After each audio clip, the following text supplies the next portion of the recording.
Welcome. This is my PowerPoint presentation on the behavior analyst John C. Borrero. This is John C. Borrero.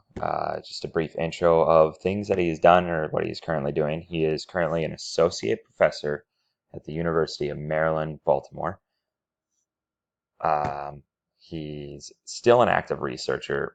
All of my articles are within the last decade, and most of them are from 2017 or earlier, or more recent. He currently has a PhD from the University of Florida, and his focus is on early childhood intervention. And a lot of my articles tend to go over reinforcement schedules, uh, which transition us to the review of work that I have found. Two of his articles went over the differential reinforcement of low rates of behavior, also known as DRL. The one that I'm referencing here is it looked at its effectiveness on severe problem behaviors like self-injurious behaviors and just highly disruptive behaviors. It starts with a preface of there's work that is already known that DRL is an effective method to intervene on mildly disruptive behaviors within a classroom. And it's pretty easy to implement for teachers just because if they only do a couple of, if they only engage in these mildly disruptive behaviors a couple of times, you can easily praise them and reinforce them, which allows them to keep engaging in low rates of responses. Where John noticed that there was not much research on severe problem behaviors like self-injurious behaviors with DRL. This study took 5 participants and set them up on a DRL schedule for their self-injurious behavior, and the study showed that 4 out of 5 of the subjects actually started engaging in much less self-injurious behavior due to the DRL schedule.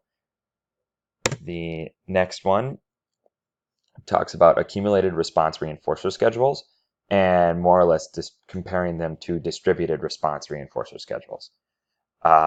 This one is set up where there were 5 subjects, once again, in this study that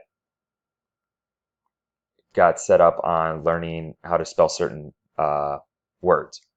And they were set up with 2 different categories. One's kind of a motivation deficit one, where they're words that they generally knew how to spell or were easier words, so to say.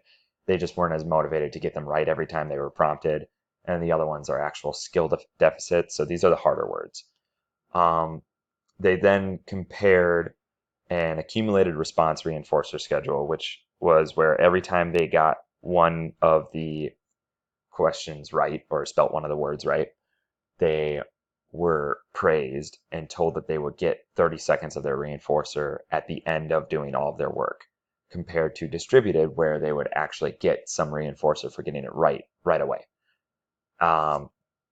In that comparison, essentially the kids, when they were on the distributed response reinforcer schedule, would have longer amounts of reinforcement time overall due to the amount of times that they would get the reinforcer.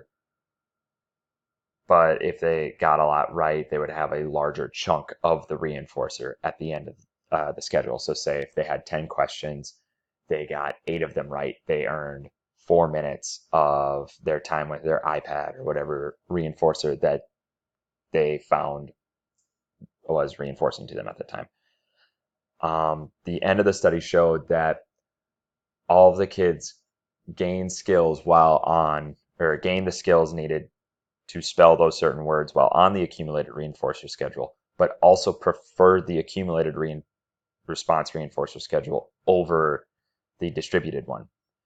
Even though it might have meant an overall less amount of time with their reinforcer, the kids seem to have liked getting 80% of the reinforcer in a large chunk, proving that with the kids preferring that reinforcement schedule, it would be a better system for us to do as practitioners.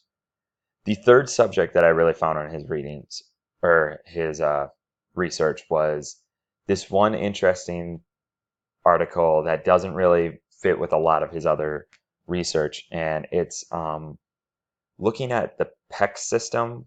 For those who aren't don't know, this is a picture exchange communication system where the children would grab a certain picture, give it to the practitioner, and the practitioner would give them their reinforcement. Um, this study showed kind of an inconsistency with this system and having kids request for reinforcers when they're not present. This is a deficit that I know in my work is a parent with kids with autism, that they have difficulties asking for things when not present.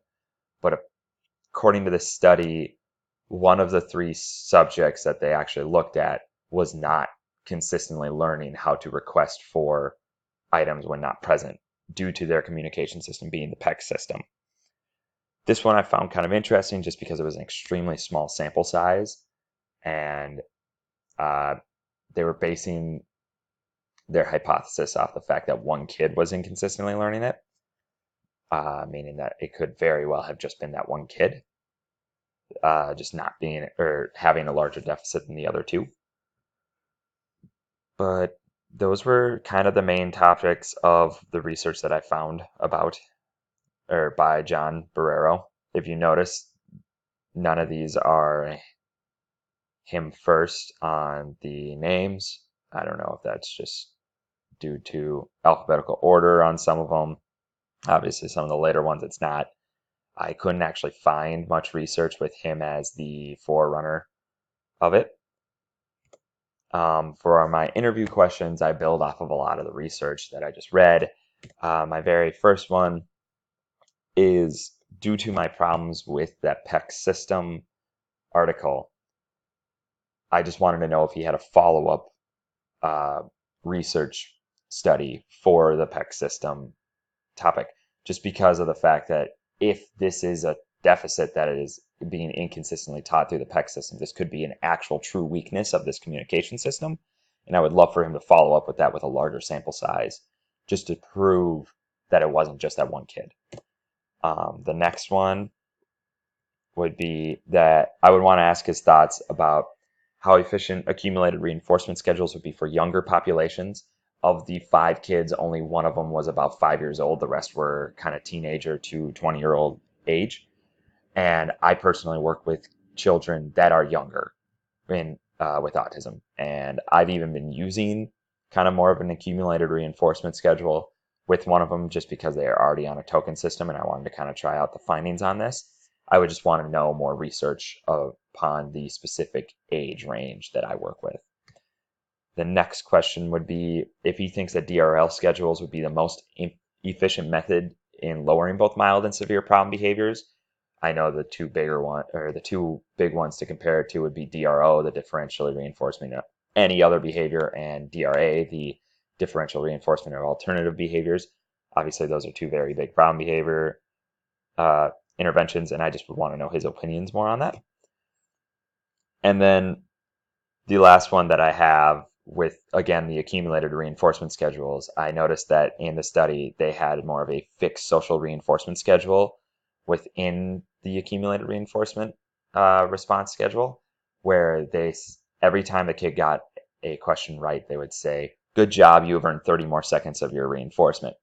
I would just wonder what if you move that to more of a variable ratio of just giving praise every couple of demands when they complied or if they got something right, since that is proven to be more of a consistent reinforcement schedule to gain compliance than a fixed ratio. Why is he important? I think DRL could be an effective method to lowering rates of frequent problem behaviors when implemented correctly. Also, it could give a variety of solutions in case more typical methods of differential reinforcement do not work. I think accumulated reinforcement schedules could actually make teaching new skills more effective. And again, this applies to me because I currently work with a client that has a token board, and I would like for that to be more effective.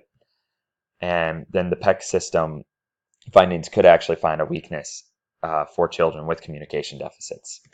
Here's my bibliography. Thank you very much.